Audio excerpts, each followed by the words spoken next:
Mit navn er Kim, ejer af KNP Solfilm. Jeg er solfilmsmontør, og det har jeg været i de sidste 15 år.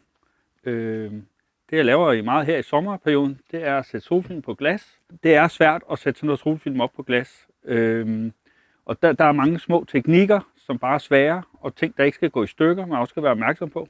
Og hvilken type solfilm skal man bruge, for at det ikke er skadeligt for glasset. Jeg ved, at mine teknikker har jeg fået lov at lege så meget med, så de er så finpudset.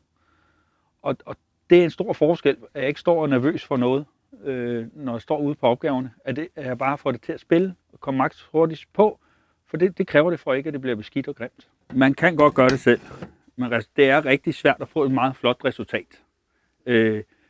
Jeg vil sige det sådan, jeg har prøvet at sælge noget film til nogle kunder, der selv skulle gøre det, hvor de vender tilbage, og det er gået helt galt. Det kan gå meget hurtigt galt med sådan noget film. Det kan klappe sammen, sidde fast, der kommer alt for meget skidt under. Først og fremmest så ved kunder ikke ret meget om solfilm. Og det gør faktisk, at jeg skal guide dem rigtig meget.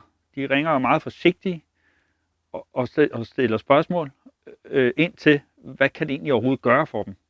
Jamen, og der kan det jo gøre rigtig mange ting. Det kan først og fremmest tage en masse varme og lave bedre indeklima. Det kan også gøre, at du ikke misser med øjnene. Det kan også beskytte dine ting indenfor. Det tager jo som sagt 99,9% UV. Det kan også være, at man er generet af indkig. Jamen, så i dagstimerne kan det også tage indkig ved at vælge den rigtige solfilm. Det kan også være, at nogen vil have noget, hvor man slet ikke kan se, det sidder på, men der ikke er god til varme. Når jeg så sætter film op, så ender det næsten altid med, at de siger, wow, hvor er det flot. Vi troede, det var meget mørkere at kigge ud af. Og faktisk bliver de ked af, at de ikke har bestilt resten af glassene. Og så er det jo altid rart, at jeg har taget hele ruller med, så jeg næsten altid kan løse hele opgaven alligevel.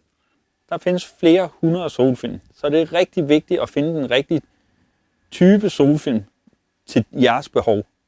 Det kan være rigtig svært, så derfor har I brug for at ringe til sådan en som mig, som kan guide jer igennem hele processen. Den bedste måde at kontakte mig på, det er ved at gå ind på min hjemmeside. Der er en kontaktformular med de ting, jeg har brug for at kunne lave et tilbud til dig.